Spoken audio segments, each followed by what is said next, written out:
All right. Hey, we are live. This is Mark Gassert. Peachtree Corners, the peachiest place on the planet. So glad to be here. So very glad to be here. And, there's a lot of things happening in our world today. And we're not even going to get into that because you know what? We've got the man here. JR is actually here. He's in Peachtree Corners. People are going crazy. They want to check him out. They want to touch him, feel him, see what he's all about.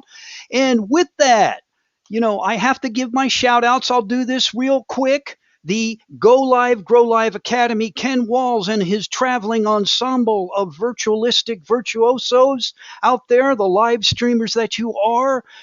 Jeffrey Gittimer, I'll give you a shout out. Your emerging sales winners, all those 959 freaks. And then we've got, you know who, you know, the Megamind, the originators, the orchestrators, and then affiliated with that is Megamind Pro. I'm even a member of that. I'm still trying to figure out how I got in that thing. But real quick, before I bring him on, I do have to let you know about the man himself. For several decades, J.R. Arsenault has focused on capturing striking images reflecting the essence of his varied clientele. Now, listen to this. This is cool stuff. From ZZ Top to the Rolling Stones, Dave Thomas, I said it, Dave Thomas, Have Your Burger My Way, Wendy's, right? The main man there, corporate annual reports, meeting visuals, and the original and the Charlotte Hornets. Man, he took pictures with the Hornets,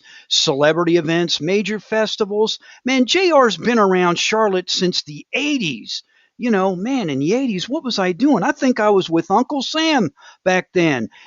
He's done industrial, mechanical, especially hot classic cars. You've seen a couple pics of that and so much more. I don't need to say any more. Best shot first. Hey, man, let's just bring on JR and so he can share with us our truth, the wisdom, the knowledge. Here's the man himself, JR. What's up, buddy? Wow. Wow. Is there someone else in the studio with me? I'm not sure it's me. Oh, no, it's all about you. It's all Thanks, about man. you. It No is. problem. Hey, glad to be here. I'm glad that you make the trip. What do you think about Peachtree Corners? I think it's the peachiest place on the planet, man. Oh, that's a beautiful thing. I appreciate that, sir. So tell me, you've been in Charlotte for the 80s. So you've probably seen a lot of things change. Am I correct? Definitely. Definitely. Charlotte was a little town that had a lot of energy. And I grew up in New England, went off overseas. In green, I got in the army. I was actually drafted into the army. It's a long story, but Now tell me that you said drafted. So, oh yeah. folks, the reason I'm bringing this up, me like a fool volunteered. This gentleman was drafted. So what Greetings was from the president. You are hereby ordered to report to. Oh my God. where'd you do your basic at? Fort Dix. Oh Eh, my, Yeah. New Jersey. Yes, it was interesting, and then went through a couple AITs, and went overseas and did my thing over there, and uh, it was Any it was it any was conflicts? Any conflicts during that Oh, time frame? there was always conflict going on, man. I mean, overseas, it's a crazy place back then. But I did learn a lot of things because when I was in college, I mean, I had the academics, but I didn't have the self discipline, which is what we're going to talk about in a little bit. Mm-hmm. Mm-hmm. And it'll either make you or break you, and it made me. Damn it. But And anyway, here's the thing. I came home and I picked up where I left off, finished my studies at a very fine school called Rochester Institute of Technology. That got me very quickly into the fast lane with photography, but more photo science than photography. Um, couldn't get a job. It was 1978 and it was equal opportunity, and being a white male, the equal opportunity didn't come around to me because someone took the cheese. So what should I do? I ended up, Interesting. yeah, I ended up starving for a year trying to sell photography. to Rochesterians in an economic slump, because Wow. late 70s were an economic slump. And Yes. then I came upon an idea, because I really wanted to be a quality guy, because you can make money two ways, either quantity or quality. The people that work in the middle on anything, they don't get anything done. Hey, JR, just Yeah. I don't mean to interrupt you. I do No, want no. to say Scott's saying hello. He wanted to reach out and touch you. And The my Solar friend Queen is Jamie upon Green. us. Jamie Yeah. Green. Yeah. Oh, look at this. Look at this. I gotta bring him in here. Hey, there's Mark Rodriguez. My main man, Mark Oh my Rodriguez. goodness, we're Mr. surrounded Stream by Deck Extraordinaire Presentation over the top. I can't we're wait to see what surrounded he's by going to. genius, I'm telling man. you. It's great. I'm telling I you. love it. Good, And very, very that, cool people. that's getting ahead of what I want to talk about too. But basically, I figured out either quality or quantity. The quality way wasn't going, so I basically sort of invented preschool photography on location. Went from semi-starving in part of a county that was in recession to 30 states in 18 months in photographing preschools, 0 to 5 years old on location. And it was different back then. That was something, now it's done everywhere. There were 5 or 6 of us that came up with the same idea in different parts of the country at the same time. And I was doing. Was this the tot shot thing that you're talking about here? Yeah, yeah. I did tot shots, and then I had a picture of a bear with a view camera, unbearably good pictures, and wish I had the logo here to show you. But it was done. It was mass marketing on a big scale, sending out 50,000 pieces of mail, and basically achieving myself as a mass marketer overnight, making all the mistakes. But it was 80,000 kids a year at $10 at $10 a head profit. Figure that. Cool. And I mean, so I went from nothing to too much, and I had to learn how to deal with the too much, because you never deal. Hey, Randy Chafee. There you go. Hey, Randy. 2.5. How's my boy? Yeah. Anyway, Knuckle Dragger you. That's him. It's great. Yeah. Anyway, I went through all that stuff and decided I needed to come down south, because when you're living right at the border, there's only one way to go. It's there. And came to Charlotte, looked at Atlanta, looked at Raleigh, Durham, the Triangle, and decided on Charlotte. And for a lot of reasons, and the years have borne my decision out well. I just wish the people from the north would slow down moving here, because they think the streets are paved with gold or something, but we won't go there. Yeah, just like Atlanta, right? And only worse or better. But it was an interesting experience, because I thought while I was doing that, I was a high-priced apple picker. So I wanted to develop. I was working half the year, maybe a third the year, and making really good money.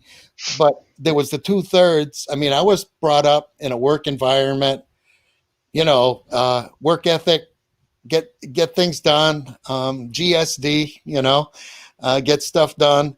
And so I started doing other things. I started doing public relations photography. Somehow or another, I finagled my way into Dave Thomas. Tell me what he was like off the camera now. I've heard stories. So tell me what he was really like. Dave was an interesting guy, because he was not the CEO, but he was the senior CEO. And he was all about business. I mean, of course, he was an orphan that made good. And he was fabulously successful. 3,700 units when I was working with him. Wow. And out of that, he owned 40%. And when we'd fly, I mean, the way Wendy's corporate jets were, he had a long body. We'd fly like a military formation, because rather than one big plane, we'd have the marketing people in one of the Gulf Streams, and I'd usually fly with them because they were telling me what they wanted to do and stuff like that. And I was listening to them complain in their $800 shoes. This was in the 80s about, oh, gee, I might miss my squash game tonight or whatever. And I'm thinking, must be nice, And, but Dave was in the long body with his entourage of Inner Circle. And then there were operations people in the other plane. And they were white jets with very fine pinstriping that said red pinstripe that said Wendy's International, small, not big like our current outgoing president on the tail. It was just Wendy's International, little tiny, because Dave was all about understatement on that. And it was great to work for because, again, I went from 0 to 1,000 and I was just trying to do 100, but sometimes when you reach high, I try to jump as high as I can, and I'm not that tall a guy. So sometimes I start on a step ladder and that gives me a bigger reach. Talking about being not that high, it was interesting because I got the first year of the Hornets. I was doing their clinics and summer camps and stuff like that. And Muggsy Bogues was like this to me. Yeah, he was probably your equal, right? I mean, you probably felt cool. And everybody Did you take a lot of Muggsy shots in? Well, Muggsy actually was, of course, he was a great guy, but he was also quite the amateur photographer. Oh, wow. And so, yeah, he'd come over, and back then we were shooting film, so I had my Hasselblads, of course.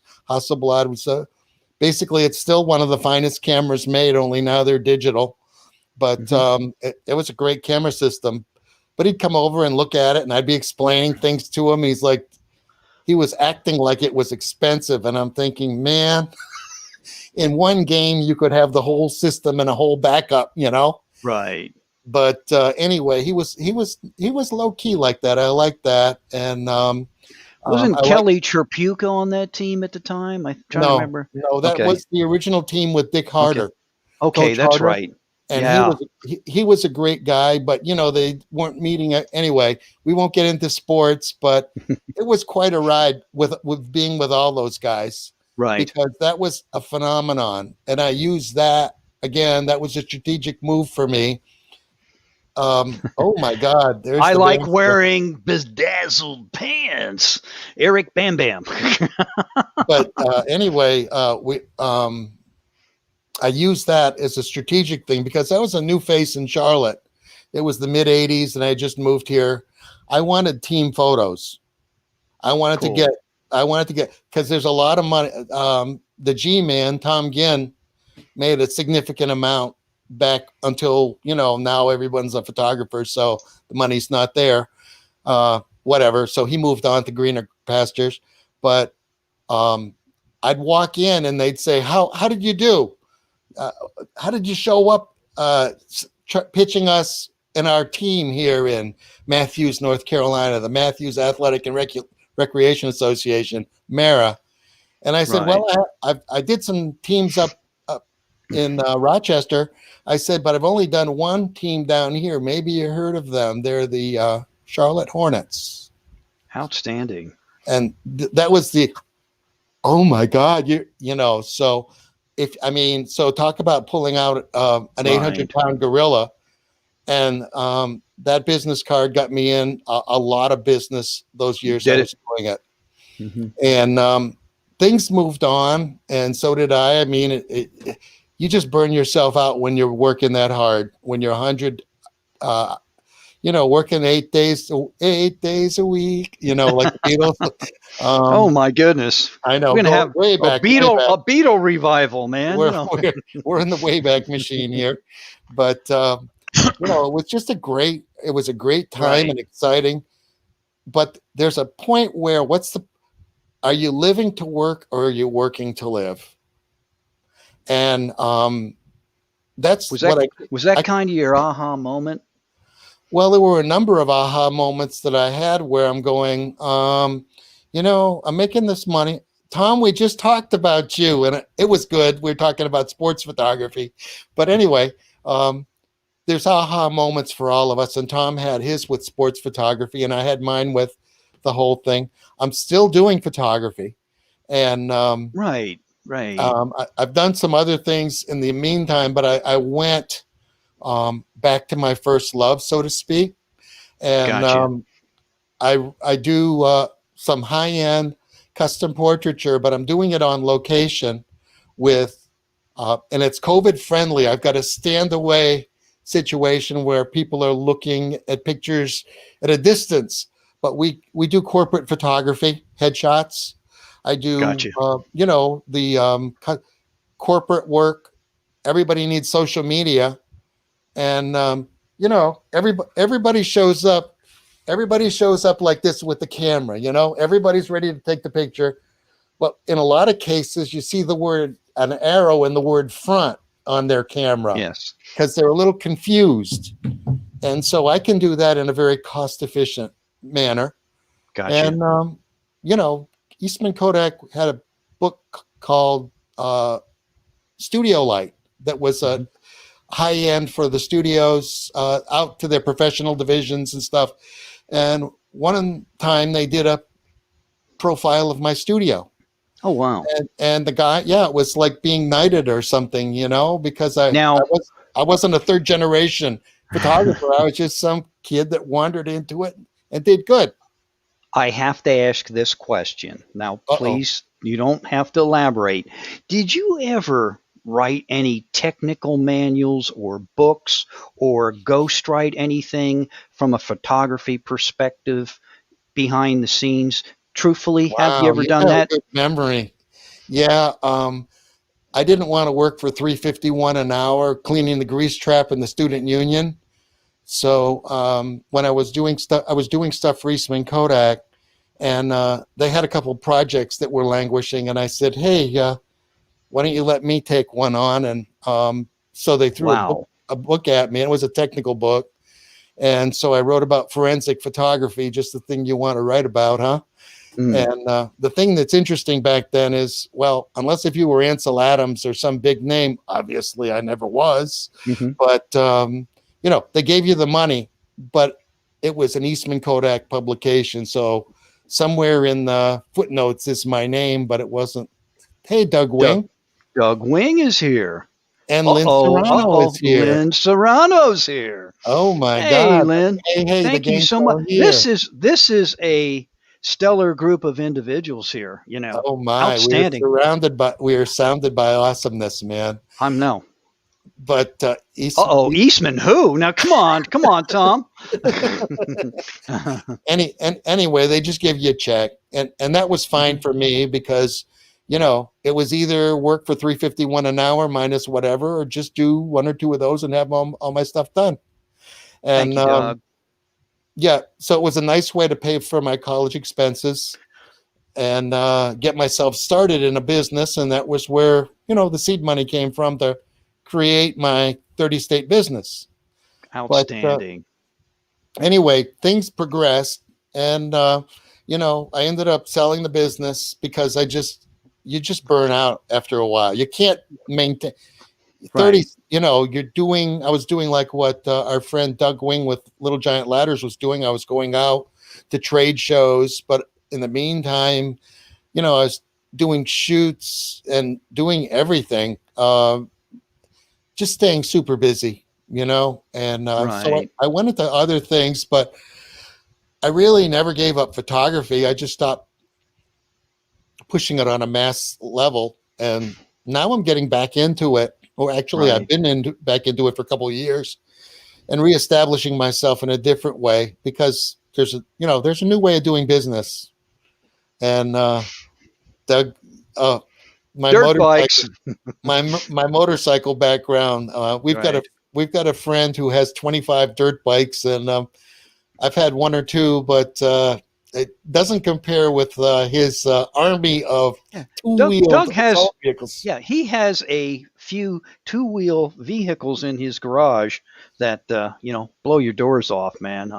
Well, he's got a Ford GT40, not the first generation from the 60s. Right. But the second one from about 15 years ago. And, Doug, I wouldn't mind having that in my garage, too, if you ever need to have it. But anyway, It's interesting, Tom, because I do high end cars. I've got slated somebody with a 1962 Ferrari 2+2. They call that the mother Ferrari because it's got a back seat. And this is the first mother Ferrari that was made, and it's one of the first ones. In fact, it was the one that went to the Paris show and was at Le Mans that year. And it's here local. There's so much stuff. One of the reasons I moved to Charlotte was central location, and the other is, man, the resources and the people and the cars and stuff that are around here. High-end Ferrari stuff, of course, NASCAR and all that stuff is here. It's the home of NASCAR. But all the resources. I mean, there's, not to get too far afield down one of my rabbit trails, but one of my friends with his family makes 1934 to 37 Model A Ford replica pans. Wow. Like chassis they stamp out and do. And they're 2.5 years behind the the delivery date. You got to wait 2.5 years. Now, do you think that's true? Not to interrupt you, I apologize. I can't afford a Ferrari. I don't know. I could hook you up with one, seriously. But you got the GT, so I think you're doing good the way it is. But the thing I wanted to talk about, Mark, is revitalizing a dream, because we went. And now I want you to bring that back to us, because you were here. Everybody starts somewhere. And then you went up here and you had it, and then you kind of lost it, and now you're getting back into your dream again, and that's a cool thing. I mean, a lot of people don't know that about you. That, what was this, like, new business development for PCA? It was like, what, 800? Is that right? 800 million in pictures? Is that about right? Is that what you were doing? Yeah, I went from the cradle of photographic civilization, which of course is Rochester, New York. I knew people that knew George Eastman back as a young man. And so it was interesting. It was like, from, say, a Christian perspective, talking to people that knew St. Paul and stuff like that. And just talking to people that were there. They were old people back, when I was a young buck back then in the 70s, talking to them. But they were telling me stories about George Eastman and the Camera Club. And I mean, it was just amazing. So I went from that, which is the top, was section leader of one of the Professional Photographer Society in New York State, whatever.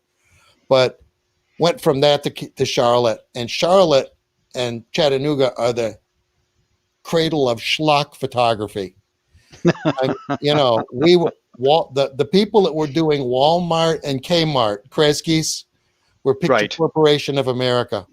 Mm-hmm. And the year they hired me, they said, hey, we're a one-trick pony. I mean, we're doing 800 million worldwide, because they were doing the armed forces stuff overseas too. Gotcha. But we need something else. So with my pedigree, they hired me for their startup school and special events division. I was, executive vice president of new business development. And wait a minute, that sounds good. Yeah, I like that. No, but title, I mean, man. for first couple months, I went out there and I booked $5 million worth of business. That's awesome. And they said, whoa. They thought I was going to book a couple of schools, and I was booking school districts. Because, I mean, I'm a commission-based guy, and, last time I checked, the more you sell, the bigger the W-2, Absolutely. Anyway, but that company basically went bankrupt, because every time they opened a Walmart by contract, they had to open, TMI here, 872 square foot of equipment somewhere. And Walmart was in the 90s was opening 8, 10, 12 a week, and they were privately funded. So they basically drained themselves dry in startup costs. So it was an exciting first year. I want to say hello to Scott, and Scott, you and JR really do need to hook up sometime, so, but Scott's a good man. And, I still don't know, Scott, if between you and Chris, if it's Butch Cassidy, Sundance Kid, who is who and what is what, but you complement one another, and they have a great. They have a new show that they have coming out too, so you guys need to check it out. It's really Chris, good. yeah, Chris Rosh and Scott Goyette from the Mass area. Yeah, Who we'll was have it in once the notes. We'll have it in the notes once this thing is which posted. Yeah, and which, by the way, Scott was an NCAA D1 basketball player. So, I mean, and that's where I'm going with this about you, JR. You've done a lot of things. And, like today, you're getting back into your roots. But there is something I want to talk to you about. We Sure. talk about the platform. Is it the traditional version of going to work for somebody? Is that corporate ladder, climbing that thing? That's kind of how you and I were brought up. You go out there, you go to college, get a degree, you go work for someone. You take their heed and you give them your loyalty, your blood, sweat, and tears, and then things start happening as you age. And I guess where I'm going with this is that a good model to climb on board, maybe to learn from, but is it something that you would advise a young person that has your skill set? Hey, I would work here, I would start out here, or my son that's an accountant, but you don't want to be here 10, 15 years from now. I mean, I don't know. I'm Well, asking you. well, What do you think? let's start off with the basics first of all. And the basics I learned a long time ago. It's not like when you go to these meet and greets or whatever. I used to think initially, being young, naive, and aggressive, you were going there to book business. But what? But yeah, I mean, Yeah, yeah, I got you. but what you are there for is to build a book, the not a business, but a referral source and business source, and things to not only for photography and whatever else I did, but I know Mark, and I know Mark Rodriguez is doing stuff with automotive consulting for marketing and stuff like that. And the way you get is you give. And if you don't give, you don't get. And if you don't have a heart of, gee, I was given something, whatever it is, you've missed the boat. And for many years, it took me a long time to learn that, because I did not come out of the womb thinking that way. Right. It took me quite a while, and quite a few mistakes. And because I was there young, you're young and you want to build an empire. Sure. And then you start believing your own press. I mean, photographed ZZ Top and Rolling Stones and Neil Diamond and on and on and on. That's a whole nother story. I'm the man, right? You come across like I'm the man, I'm the guy, Well, the scary thing is other people start telling you, and like people at Kodak in my case and stuff, and interviews and stuff, they don't do that. And I'm not bragging, but it's just, I was obviously a shooting star to them in their backyard. And so, they let everybody roots for an underdog, and I was the ambitious kid with the college, but, so anyway, but the thing I wanted to say about building something is whatever you build the network and you build the relationships. And several of us here have a good relationship with a man named Jeffrey Gitomer, who is a legend in sales and business theory and practice. And I had the good fortune of meeting him when he started to hit his stride here in Charlotte. Yeah, he started with the Charlotte Business Journal and was publishing something, and then he weekly, and it was dynamic. I mean, it was really cool, and it's so good because at that point he had something that he tried, Sales Masters, and that was like Toastmasters, only from a sales. And I ended up, yeah, and he was going to make it go nationwide, and it didn't. It was an idea before its time. It was a great idea, but it was just, often the difference between success and failure is measured in single percentage points. And in that case, it might have been even a fraction. But in the meantime, I met him. I was able to network with some really great people and do a couple of my own presentations about planning and things like that and visioneering your future. And Jeffrey was a really good friend back then. And then, you read his books and stuff and maybe go to a seminar or two, but we sort of separated. And then this past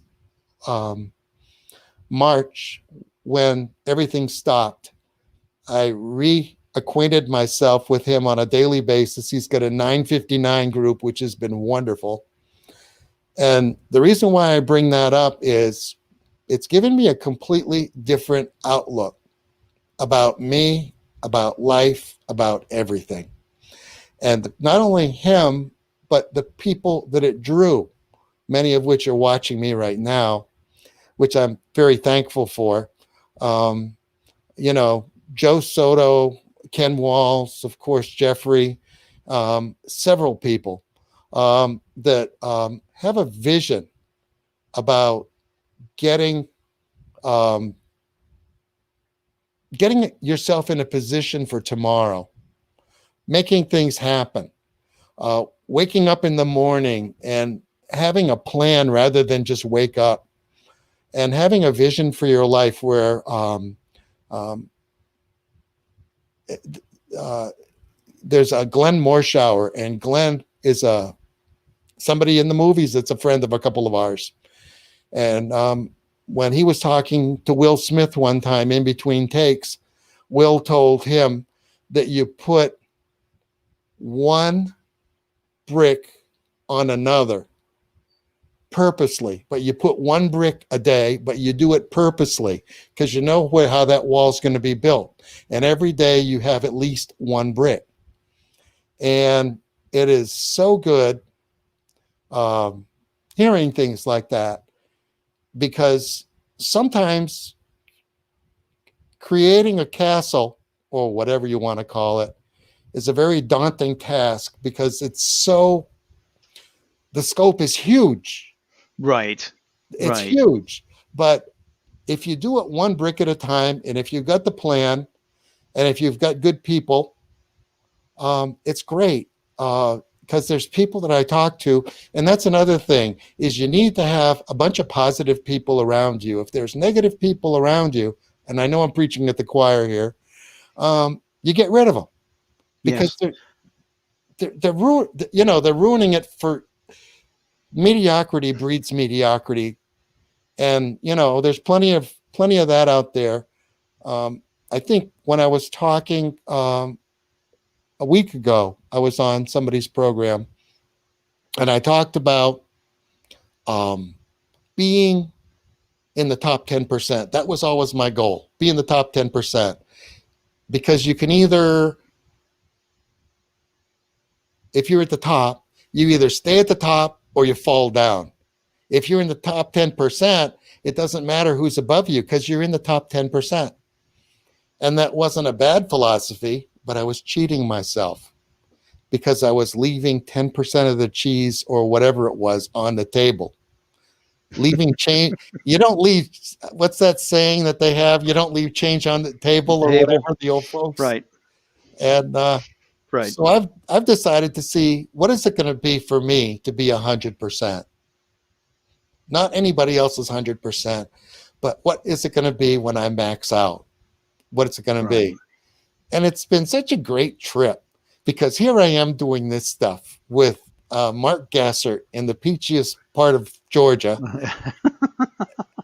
And I got to inject some things, like we've got Sandy Archer on here, Robert Brooker. I mean, the list goes on. Gary Chafee, Lynn Serrano, Scott Goyette, Doug Wing. I mean, these are Mark Rodriguez, Eric Bam Bam. I mean, these are quality people. And I learn from everybody. And you mentioned about Jeffrey's 959, and sometimes Ken Walls can sound like an evangelist. I love him, and he's very motivating. He's on top of his game, and what he's done with the Go Live, Grow Live Academy, tremendous individual, a true giver. We're all trying to hit our spots, and when I brought you on here, that's the whole point. My message is about be a leader, be a friend, be a service. I'm not selling you snake oil here tonight. I am about you and promoting you. And there's so many quality people out there that that's what I want to do is bring people on and let them speak from the highest platform and talk to us about what they've learned about life, how they've excelled, what they're doing now, what's new, what's next. And you're doing it, man. I mean, you're a legend. But you don't know this, but they say legends. I always like the Miles Davis, and I will say that you're a Miles Davisite because you're a pretty cool dude. I showed some pics today of you, with the chapeau, the French look, and that was cool. And then you had the entourage of women around you. I won't embarrass you and put it up here. I know. I mean, it's just incredible. But the point being is we all started somewhere. We've all done things, and we can learn from one another. I mean, I learned from people younger than me. All this technology stuff. You and I in the 80s, we weren't doing this. We know how it was done. And you, like you said, you went to these networking events, and I had a 3x5 card, and I had about 5 or 6 people, top associations. I'd go, boom, okay, here they are, bam, go get them. And, there was no real engagement. It was like the Shark Fest out there. And I think you get their cards, and then you send them a packet, and you do this, you do that. No relationship building. But, and that's something 959, really pontificates that finer point. That's what that whole Jeffrey's 959 or Ken, what he does, it's about developing that relationship with somebody. And it's all got to start there. It's made me better at what I'm doing on my particular job, my vocation, even with my family. You got to sit back. I enjoy listening to you, and I'm going to shut up and let you go. No, that's fine. One thing, I think you've got a ticker to turn that we did. And you want me to show everybody where you're at and how to get a hold of you? You want? Yeah. Because if anybody needs to get a hold of me, I mean, you can get a hold of me on the. We're talking about me and about Mark's message, but that's how you get a hold of JR. Info at jrastudios.com. Right. And let me just say this. This is the guy you want to talk to about photography. That's all I'm going to say. He is the best. Yeah. Period. What I was going to say before was that Fine Light, they did a studio profile of mine, and they gave me a high praise. They called me the Swiss Army knife of photography in Rochester. And I mean, when they did that, it kind of, somebody got what I was doing, because people just do one thing typically, or 2 things. And it's funny. What did he say? Robert, I always like, we must make sure the entire world knows that Peachtree, Georgia is the peachiest place. I don't know if they know that yet, Robert, but I'm still working on it. Sometimes I feel like Jesus, because in my own backyard here in Peachtree Corners, they're going, oh, that's that nut job again about Peachtree Corners. No, you're John the Baptist. You're the one that cometh before to say, here it is. All right. Here comes the great. He said, this is why I was usually last to leave when there was more meetings in hotel rooms until the wee hours. Yeah, cool. Yeah. Because I know where you're going with that. Yeah, because that's when you're doing it. But the thing about it that's great is right now I get to do what I like doing. And I'm picking up the pace bit by bit as far as rolling out new product. There's a lot of new stuff. Stay tuned. But in the meantime, it says somewhere in the good book to stick with things that you know and you're assured of.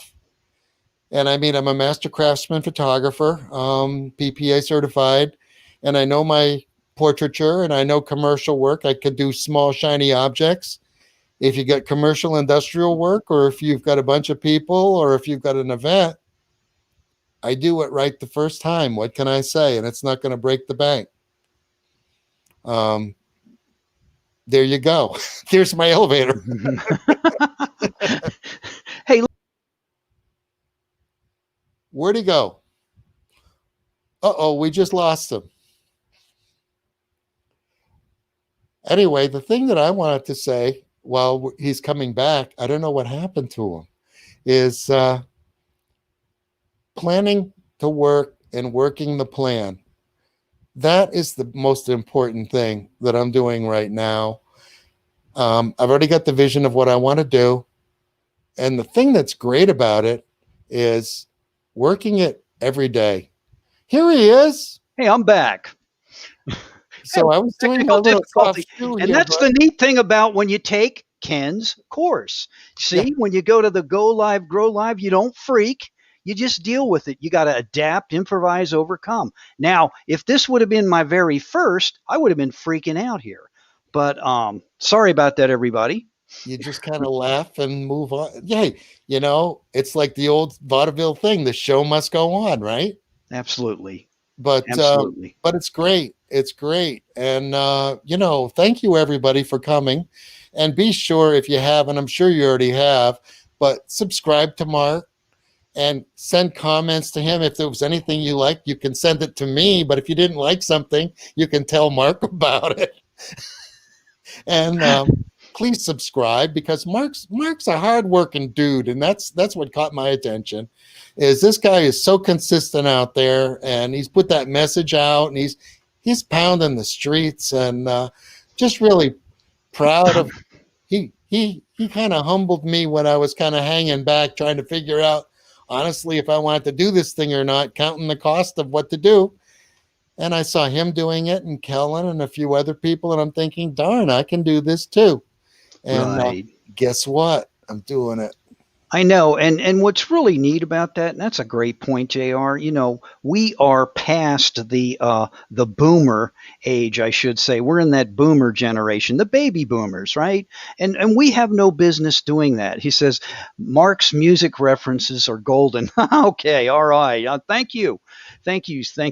I appreciate that, Robert Brooker. And but my point going with that is why let all the younger bloods have all the fun? Because I've learned a lot from my sons too. I've got one that just graduated. He's now an accountant with a big accounting firm.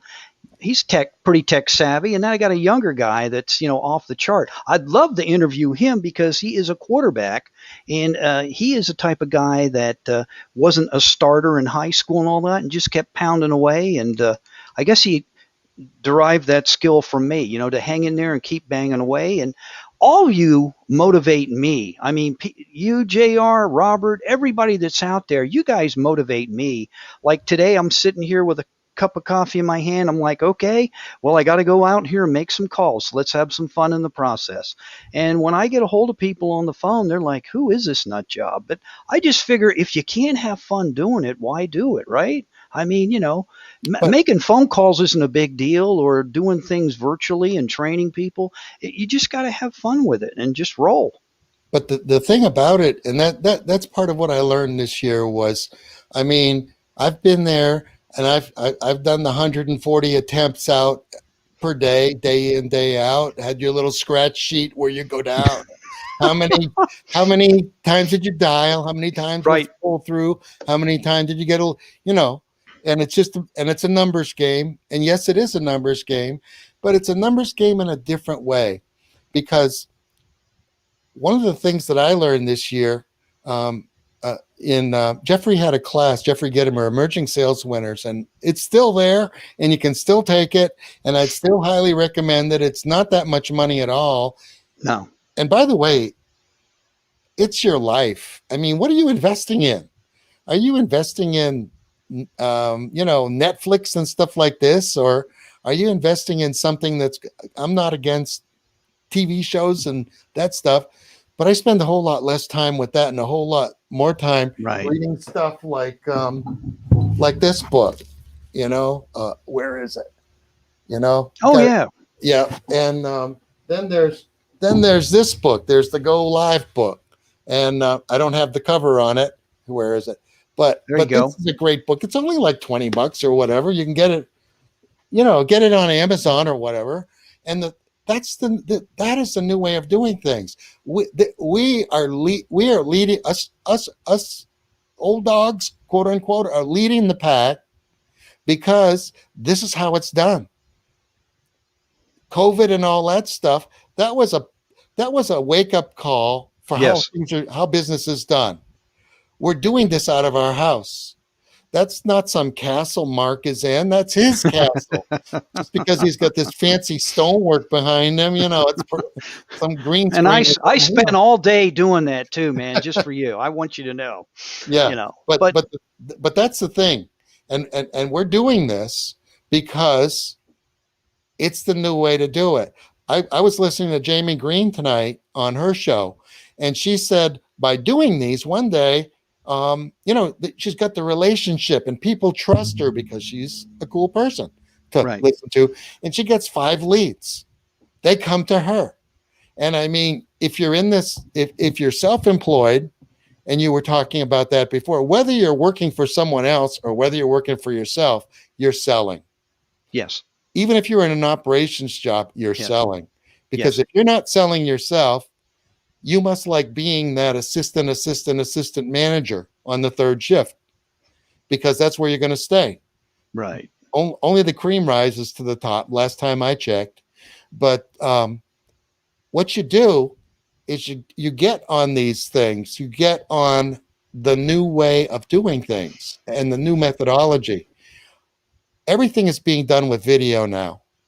And there's so many great ways, like you're listening to me and hopefully you're liking me, but you know a whole lot more about me than if you were to go on my Facebook page and see some goofy stuff.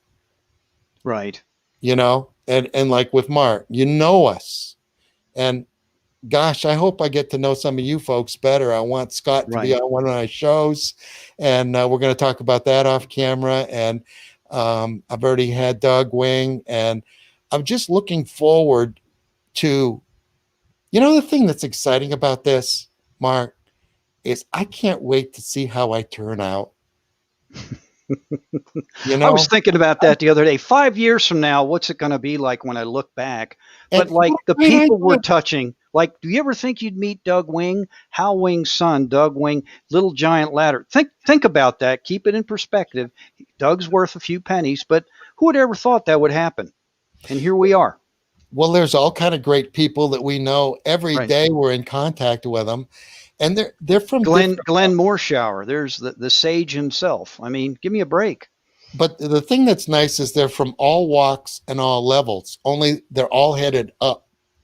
They're all headed up. And my CPA many years ago gave me some sage wisdom. I was by far the smallest fish with some of the big fish that he was dealing with. He just took me on because he was amused by this guy that had all this chutzpah. And I'm going to get 30 states. And then when I did, he's like, darn, you did, overnight. And, but he said the best way to make money is to stand next to someone that has it already. And stuff like that. And I thought, wow, what a great life. I've got really smart people telling me what to do. And these mastermind groups are great. But just dealing with people that are in an upward trajectory, working the way we are, it's just great. Anyway, I don't know what else.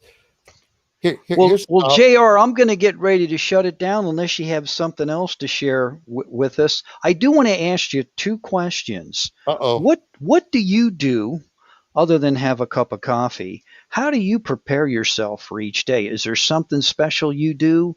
I know some people meditate, they go in a quiet space, they read, they reflect, they write, they exercise. Is there something you do daily? There's just curious. There's something I do daily, and some of it I've done incorporated from the past. I actually have a list of stuff, five things that I write before I go to bed. That way I don't have to think about what I'm doing the next day because I've already thought about it. And when I wake up early. I don't wake up at a specific hour, but I'm up between 4 and 6 in the morning. And I'm in this seat and I'm reading stuff and I'm thinking about stuff and I'm meditating on stuff. And I do that for about an hour. And unfortunately or fortunately, it might be ADD, it might be genius, it might be insanity. It's probably a combination of all that. But I don't do the same 20 minutes. I've got the regimen, but I want to give myself the latitude. So I go with the flow in the morning. If I want to plan, I'll plan. If I want to read, I'll read. But that's a great time of day because there's no interruptions. And then during the day, I try to connect with one person minimum during the day, like a Mark or some of the other people in my life and in the other things that I'm pursuing. And I'm just very excited about it because I've got my show is many of you will be following that, and I've got some surprises coming up, and it's gonna grow exponentially because I've got some people that are tops in their field that cool. I shouldn't know. Somebody from Australia, next to where Leanne lives, and it's and he's the top photographer in Melbourne, Australia. Anyway, and JR, wouldn't you say that that's kind of what we taught, that there are no limitations? Like when you reach out to people that are already successful, like doing live streaming, it's kind of amazing how they'll say, well, yeah, what do you want me to do? Well, how about coming on and talking about, how you got started, what you're doing, talk about, success patterns, anything and it's really wild. And they're like, really? That's all I got to do? Okay, great. What do I do? I'll send you a link. And some of them never done live streaming. Right. But it's the same old thing with a different application, because many decades ago, I'd say success equals preparation plus opportunity. And I was working really hard on being the best I could. And then, Right. like the old Yiddish proverb, I worked hard at making my own opportunities. I mean, here I am, some guy that comes out from nowhere, and the first Right. year I was here, and I get the Hornets, a startup team in Charlotte, and I was doing their photography. And I only did that because I pre-visualized myself as their photographer and acted accordingly. And awesome. Anyway. And my last question, what's next for you? So you talked about your show. So is there anything else in the horizon that we should be on the lookout, put you on the radar? You don't have to share everything, but is there something out there that you're thinking about? There's definitely stuff I'm thinking about in the audio visual field, incorporating video, incorporating Aero, creating video production in-house with something similar as what Mark Gassert is working on right now. And where we've got 4 cameras and we can mix everything and do everything and create a show afterwards, perfected. Wow. Yeah. And, once you have that, then you can start bringing it out to corporate. And, I'll let you know. you can have listen. Hey, I'm going to shut this down real quick. Don't go anywhere. I want to tell everybody thank you. I'm going to shut you down. I'll be right back. Stay put. I'll be right back. So there you have it, everybody. There's JR. Now you know what he's all about, what makes him tick. And the neat thing about JR is he still has dreams, goals, aspirations. Like he said, ZZ Top, Rolling Stone, Dave Thomas. And, he's been on the high.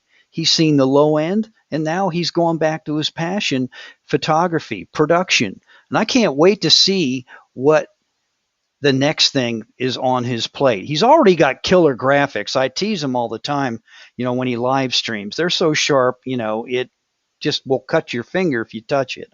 But with all that on Mark's message, like I tell everybody, let's be a leader, be a friend, and be of service, most important of all. And my challenge is still out there. Anybody, Peachtree Corners, Georgia, anybody on the planet, you have a cause. You want to talk about your business. You want to talk about something that you're involved with. I don't care if it's fraternal, whatever. It could even be religious. I will gladly bring you on here and we can talk about it, because this program, Mark's Message, is about you. It's about promoting you, and we need more leaders to climb on board and share your story. to the world. They need to know everyday people out there are making it happen. Okay? And that's what it's all about. So, with that, Mark's message and the peachiest place on the planet is getting ready to sign off. With that, I'm going to do it, everybody, in the batter's box of life. Just remember, it's all about how you approach things in that batter's box of life. And if you and I keep swinging for the fences, we will eventually, shoom, knock it out of the park. Once again, Mark Gassert, Mark's message from Peachtree Corners, Georgia, the peachiest place on the planet. And we shall see you very soon.